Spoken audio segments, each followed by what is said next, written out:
वेदांत के बारे में क्या कहते हैं, इस पर चर्चा करेंगे। वैसे तो वेदांत का शाब्दिक मतलब है वेदों का सार, और वेदांत सनातन धर्म की एक बहुत बड़ी दार्शनिक प्रणाली है, जो 3 प्रमुख ग्रंथों के आधार पर बनी है। उपनिषद, ब्रह्मसूत्र और गीता इस पर आधारित है। और जो आत्मा, ब्रह्म और संसार के संबंधों को खोजती है और मोक्ष की ज्ञान के रास्ते में तलाश करने का रास्ता बताती है। इससे पहले कि हम वेदांत के बारे में जानें, इससे पहले हम जानते हैं कि धर्म क्या है। दुनिया में करीब 300 धर्म है, जिसमें सनातन धर्म, बुद्ध धर्म, जैन धर्म, यहूदी धर्म, क्रिश्चियन धर्म, इस्लाम, सिख धर्म मुख्य रूप से जाने जाते हैं। तो धर्म की जो बात है, धर्म जो है वो उसका सीधा मतलब तो ये है कि धर्म का मतलब है धारण करना, और धर्म तो हमारे अंदर है। कहते हैं कि एक प्रोफेसर एक ऋषि के पास चला गया और कहने लगा कि मुझे धर्म की परिभाषा समझाओ। तो उस ऋषि ने कहा कि प्रोफेसर साहब, वो पानी में चले जाओ, तालाब में वो मछली तैर रही है, वो आपको बता देगी कि धर्म की परिभाषा क्या है। तो वो मछली के पास चला गया और मछली से पूछने लगा कि धर्म की परिभाषा क्या है। तो मछली कहने लगी, जी मैं परिभाषा तो बता देती हूँ, परंतु 1 गिलास पानी ला कर दो, मुझे प्यास लगी। उसने कहा, तू पानी के ऊपर है, पानी के नीचे है, पानी में तैर रही है, और फिर भी तू कहती है पानी मेरे को ला कर दो। कहती, बस यही तो मैं तुम्हें कहता हूँ, कहती हूँ कि धर्म तो तुम्हारे अंदर है, और तुम लोगों से पूछते फिरते हो कि धर्म कहाँ है, धर्म क्या है, धर्म है। और बाकी दुनिया में जितनी कायनात है, इंसान हैं, पशु हैं, पक्षी हैं, पेड़ हैं, पौधे हैं, सबका सन्यासी हैं, ग्रंथी, सब गृहस्थी है, सबका धर्म अलग अलग है। हर एक का धर्म अलग है। पानी का धर्म है नीचे की तरफ बहना, अग्नि का धर्म है तेज पैदा करना, और बच्चों का जो है धर्म है माँ बाप के प्रति अलग है, और माँ बाप का जो धर्म है वो बच्चों के प्रति अलग है। टीचर का जो धर्म है वो विद्यार्थियों के लिए अलग है, और विद्यार्थियों का धर्म जो है वो टीचर के प्रति अलग है। तो इस तरह हर एक का अपना अपना धर्म है। जितनी कायनात हमें दिख रही है, सबका धर्म अलग है। कहते हैं कि एक राजा, उसने कहा कि गृहस्थी अच्छा होता है या सन्यासी अच्छा होता है। उसने ऐलान कर दिया कि जो मुझे सेटिस्फाई कर देगा मैं उसको अपनी लड़की की शादी कर दूंगा उसके साथ, और आधा राज भी दे दूंगा। तो वो बहुत लोग आए, मगर राजे को सेटिस्फेक्शन नहीं हुई। आखिर एक सन्यासी आया और उसने कहा कि राजा, मैं इसका जवाब दे सकता हूं, परंतु आपको मेरे साथ 3 दिन जंगल में जाना पड़ेगा। तो राजा कहने लगा, ठीक है, चल पड़ेंगे। इसी दरमियान राजे की लड़की आई और उसने सन्यासी को देखा कि भी चेहरा तो बड़ा चमक रहा है, बहुत, ये तो सुंदर व्यक्ति है। उसने अपने पिता से कहा कि मैं इसके साथ शादी करना चाहती हूँ। तो राजा ने कहा कि मेरी लड़की आपके साथ शादी करना चाहती है। तो सन्यासी कहने लगा, मैं तो सन्यासी हूँ, मैंने तो दुनिया को त्याग दिया है, संसार को, इसलिए मैं शादी नहीं कर सकता। तो राजा ने कहा, मैं तेरे को आधा राज दे दूंगा। तो उसने कहा, मैं नहीं, शादी नहीं कर सकता। तो उसने राजे को कहा, आओ चलो चलते हैं जंगल में और आपको बताते हैं कि सन्यासी अच्छा है या गृहस्थी अच्छा है। तो लड़की कहने लगी मैं भी साथ चलूंगी। तीनों चल पड़े, जंगल में रास्ता भूल गए, अंधेरा हो गया, रात हो गई। तो एक उन्होंने देखा कि दीपक जल रहा है एक छोटी सी झोंपड़े में, तो वहां चले गए वो। तो उन्होंने कहा कि उसको झोंपड़े के जो किसान था गरीब सा, उसको कहा कि भी देखो हमने रात ठहरनी है, रात भी रहना है और हमें भूख भी लगी है। तो अब उसने कहा ठहर जाओ यहाँ, कोई बात नहीं। तो वो अंदर अपनी धर्म पत्नी के पास गया, तो उसने कहा भाई अपने पास तो कुछ है नहीं, ये थोड़ा बहुत बना पड़ा है, बच्चों के लिए है। तो वो किसान कहने लगा अतिथि देव भव, पहले इनको खिला देते हैं बच्चे और हम वैसे ही रह जाएंगे, कोई बात नहीं। उन्होंने उनको खाना भी खिला दिया और वापस आ गए। तो राजा ने पूछा कि वो मेरे सवाल का जवाब। तो सन्यासी कहने लगा अपने सवाल का जवाब तो आपको मिल गया, आपने अपनी लड़की की शादी मेरे साथ करने की कोशिश की, आधा राज भी दिया, तो मैं सन्यासी था, मैंने अपना धर्म नहीं छोड़ा।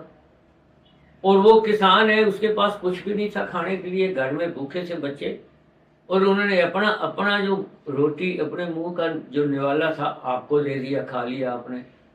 तो कहता है ये उनका धर्म था, स्थिति रहे भाव। तो इसलिए राजा, सन्यासी भी अपनी जगह पे अच्छा है और गृहस्थी भी अपनी जगह पे अच्छा है। तो इस तरह उन्होंने कहा कि भी जो वो है सन्यासी का धर्म और जहां तक वेदांत का सवाल है, हम वेदांत की बात कर रहे थे, तो जगत गुरु शंकराचार्य जो अद्वैत वेदांत के मूल मंत्र ब्रह्म सत्य जगत मिथ्या की बात कहते हैं, उन्होंने 4 मठ बनाए सनातन धर्म को कायम रखने के लिए। उत्तर में बद्रीनाथ और दक्षिण में रामेश्वरम, पूर्व में उसमें जगन्नाथपुरी और पश्चिम में द्वारका। और इन मठों को की रक्षा के लिए उन्होंने कुछ साधु रखे जिनको हम अखाड़ा कहते हैं। उन्होंने 7 अखाड़े बनाए, मगर आजकल 13 अखाड़े हैं। ये कुंभ में आपने अखाड़ों का नाम भी सुना होगा। तो ये जगत गुरु शंकराचार्य ने बनाए। इसी तरह जो स्वामी विवेकानंद महाराज थे, उन्होंने वेदांत को दुनिया भर में उसका परचम फहराया, उसको वेदांत को थोड़ा व्यवहारिक बनाया और अपने गुरु रामाकृष्णा के नाम से 2 मठ बनाए। एक मठ उन्होंने धार्मिक शिक्षा देने के लिए बनाया और दूसरा मठ उन्होंने सन्यासियों को जो सामाजिक कार्य थे, परोपकार वाले कार्य थे, उसके लिए वो मठ बनाया। तो इस तरह मतलब उन्होंने भी कराया। और जो परमहंस स्वामी स्वरूपानंद महाराज जी हैं, उन्होंने अद्वैत वेदांत के साथ साथ कर्म योग और ज्ञान योग को भी जोड़ा। उन्होंने कहा कि कर्म योग ज्ञान योग जो है ये भी इसके साथ जोड़ना जरूरी है, क्योंकि ये दोनों अजर हैं, अमर हैं। और उन्होंने ये भी कहा कि केवल खुश्क वेदांत कल्याणकारी नहीं हो सकता जब तक कि वो परोपकारी ना हो। परोपकारी होना जरूरी है। और अपने ही कल्याण के लिए अगर कोई वो करता है, धार्मिक कोशिश करता है, तो वो कोई, गुरुजी ने कहा कि वो कोई अच्छी बात नहीं है। वो कई बार उसमें अहंकार आ जाता है और वो अहंकारी हो जाता है। इसलिए परोपकार होना जरूरी है।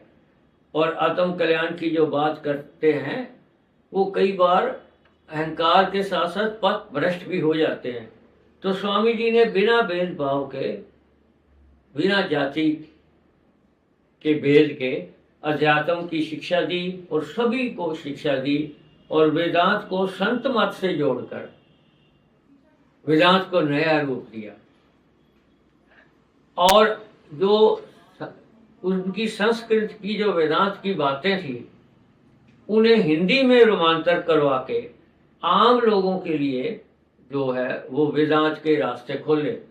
और साथ में गुरुजी ने ये महान कार्य किया कि उन्होंने कहा कि आधुनिक युग विज्ञान का युग है, इसलिए विज्ञान और अध्यात्म को जोड़ना निहायत जरूरी है, क्योंकि अध्यात्म ज्ञान है और विज्ञान क्रिया है, और ये एक दूसरे के, विज्ञान और क्रिया एक दूसरे के पूरक है। इस तरह से उन्होंने वेदांत का प्रचार करने के लिए 1936 से पहले ही उन्होंने काफ़ी उत्तर प्रदेश में, बिहार में, सीमा प्रांत में, पंजाब में, सब वहाँ बहुत से मठ बनाए और वहाँ कई सैकड़ों साधुओं को उसमें आश्रम बना के उनमें कहा कि भी तुम फिर प्रचार करो। और उसके बाद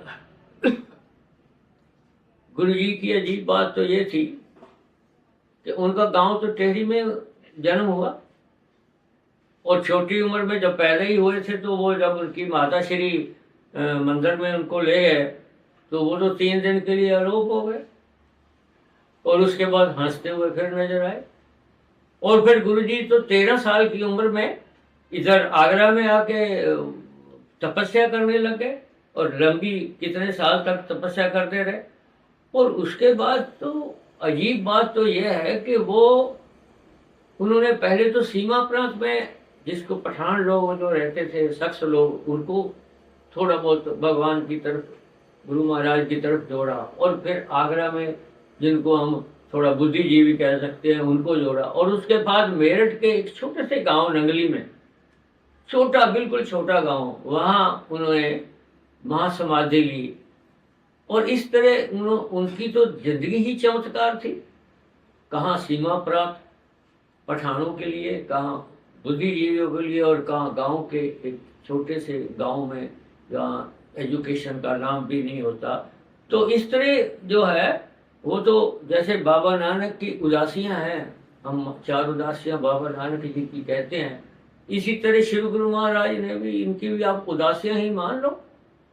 तो इस तरह उन्होंने वो किया, और मानव कल्याण के मार्ग पर अनेक आश्रम और साधुओं का बना करके वेदांत का जो व्यवहारिक रूप से प्रचार किया। और लोग आज भी आप देखो, वो सैकड़ों की बजाय आज हजारों हैं, हजारों साधु हैं, हजारों आश्रम हैं। तो मैं तो इतना ही कहूँगा कि श्री गुरु महाराज की जय, भगवान कृष्ण की जय।